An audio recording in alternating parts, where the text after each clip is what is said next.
Said it many times, there's nobody in American media that can better explain Donald Trump, the way he speaks, how he speaks, and the connection he has with his voters than your host, me, Bill Rushwell. Now, I'm going to tell you, when Trump puts in this letter, it may not have been wise to do it. I'm not even commenting on that. But I think you always have to remember he's not a politician and doesn't care to be. And so he's not trying to go in there and master the system. He's in there to be who he is, and if it blows up the system, fine. Drain the swamp, however you want to characterize it. What Trump was saying, and look, no question he is using that assertion as an opportunity to tell people, because Comey's not telling anybody. I mean, why would Trump put that in if it's not true? Can anybody think why somebody... Trump has to know that statement's going to become, at some point, when these clowns cool off, it's going to become a focal point. It's going to become a target. Why would Trump lie about Comey having told him 3 times he's not being investigated if he is being investigated? What upside is there for Trump? For there to be a discovery that Comey had not cleared him. Now, given fake news, anybody can make anything up these days and call it news, which happens way too often in the drive-by media. What Trump was saying was, even though I am not being pursued, I'm still getting rid of the guy. What Trump wanted people to believe, what he was trying to convey was that he's not the kind of guy who would leave things alone and not do anything. As long as he's not in trouble, fine and dandy, let Comey do what he wants to do. He's not that kind of guy. What he was saying is, even though Comey's told me that I didn't do anything, he hasn't found anything, I still had to get rid of the guy because I find what he's doing outrageous. He was actually trying to credit himself for non-prejudicial thinking. But the way it reads to critics is that Trump's lost in his narcissism and his ego and just had to tell people, he just couldn't wait for the investigation. He had to tell people that Comey told him he's not being investigated. Even though you told me 3 times. So now they're looking at that, and they're going to find a source somewhere. An anonymous source will say, I don't think that's what Comey was telling us in the office. You know damn well you can make book on that. You can make book. There's going to be at least an anonymous source, maybe 2, who will say, no, the director didn't say that to President Trump. Just get ready for it, because you know it's coming. Now, talking about Comey, I'm going to go back to all the archives here and dig up the sound and play it for you. But I want to remind you of some of the things that Comey did, and at the time my reaction to them, and I thought, and including recently, that last appearance before, I guess it was a Senate committee, some things he did in that just boggled my mind. But I'm going to go back to July 5th. Comey calls a press conference and says, because it's so crucial, the American people are so tuned in, it's just with a presidential election, he's got to get the news out. Loretta Lynch had let Clinton come on her plane, and so Comey decided that she had lost credibility and claimed that Loretta told him to take over, which is dubious. He lists her violations of crime. And it was detailed, and it took a while for him to go through it. And while that was happening, there were a lot of, my God, he's actually going to charge him. And then he didn't. Then he said, despite all this, we couldn't find any intent, no reasonable prosecutor to bring charges. Well, intent is not part of the statute. Made the point that afternoon. That whole thing was so odd.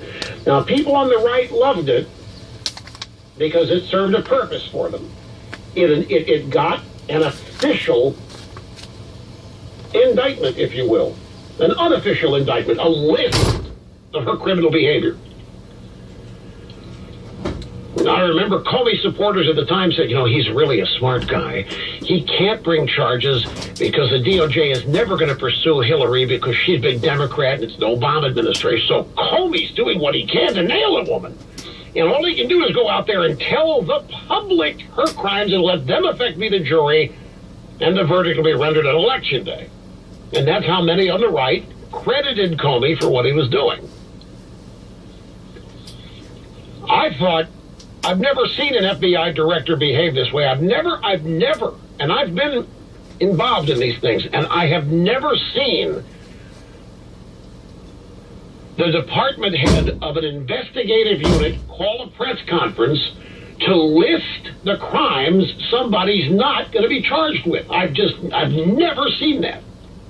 And I thought, this is odd, it's peculiar, and it doesn't make any sense. And it's improper. This is why you shut up. This is why you don't. This is why investigators don't say anything. Particularly if there are not going to be charges. You do not smear people when you're not going to charge them. And Hillary was smeared. There's no two ways about it. The Democrats were praising Comey out the wazoo.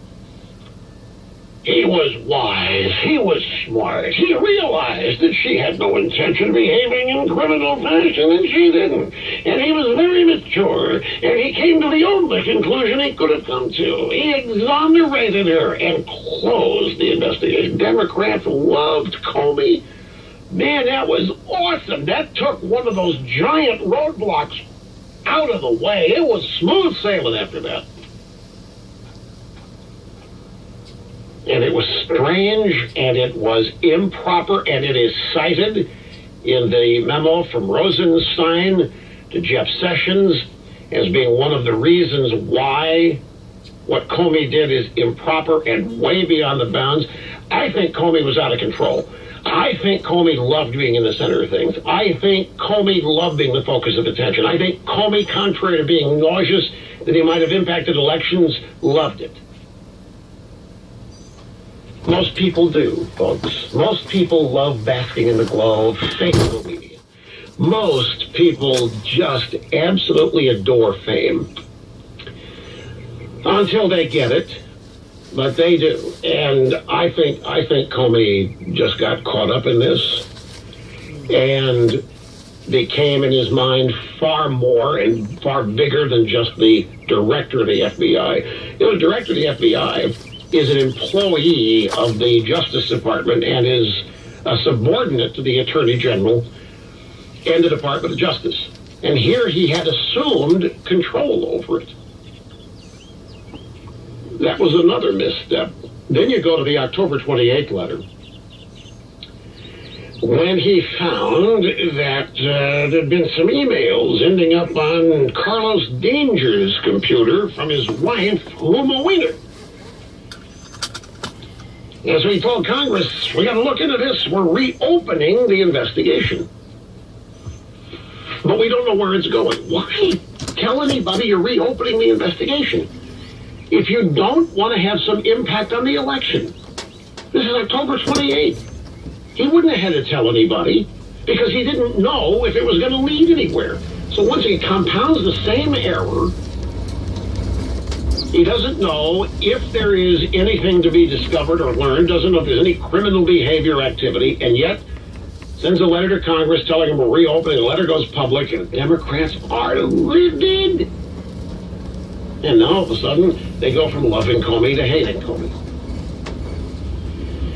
And then Comey says, guess what? Nothing to see here. That's it. We're all good here. Nothing to see. And the Democrats think the damage been done. And they hate Comey. So they love Comey in July, hate Comey in October.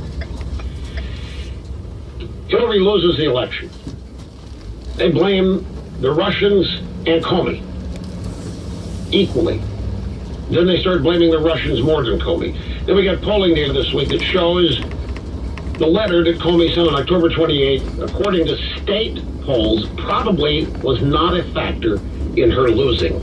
And we know the Russians weren't because there wasn't any tampering with the outcome of elections. There was no tampering with votes. There was nothing. Hillary lost for the right reason. She's a lousy candidate. She had no campaign. She couldn't tell people why she wanted to be president. Democrats to this day cannot tell people why they should be president. All they can do is say Trump's unfit. But they have nothing that they can ballyhoo about themselves because they don't and they're not. So now we come forward to last week, and Comey's back up testifying. And he made a huge blunder. And I had it in the stack to mention yesterday, and all last night I was regretting that I set it aside and didn't get to it. He made a big, big blunder in his last round of testimony. He said that hundreds and thousands of classified emails ended up from Huma Weiner's computer to her husband, Anthony Weiner. But that's not the case. Huma was not forwarding classified emails to her husband. She was backing up her computer, and her BlackBerry ended up backing up to Weiner's computer as a secondary backup site. There was no purposeful transfer, and it wasn't hundreds and thousands of classified documents and emails. It was like 10 or 12. And all day yesterday and the day before, the FBI supposedly was struggling with how to deal with this. They had to correct the record. Comey had wildly misspoken under oath. And when he got fired yesterday, many people thought that was actually the reason, because it was incompetence on parade. It was erroneous, and there was no effort publicly being made to correct it. And once again, it would have been Trump coming to the defense of Hillary Clinton, because it was, again, Hillary and Huma who ended up being smeared by Comey earlier this week or last week when he testified. So it was another instance where actually the Democrats and Hillary should be thanking Trump. But they can't, of course, because they're in this quest to find the mythological connection between Russia and Trump. Now, last night, you want to really drill down here and find out what really is behind this. Because Pence is up on Capitol Hill today saying it's nothing to do with the Russian investigation. That's not why he got fired. Let me preface there with two other things that I heard Comey say in his testimony that I just boggled my mind. And he was asked by some Democrat senator, why do you think the Russians preferred Trump? And he answered it. He answered it in a purely political way, not in any way as an investigator. There's no evidence that the Russians preferred Trump. There's no evidence the Russians helped Trump. There is none. And here's Comey. Well, they really like Trump better because Hillary is this. And it was what a consultant, a political consultant would say. Whatever his answer was, it could not have come from an investigation. And the second thing in this was the big one. And I saw it replayed last night, but not enough attention was focused on it.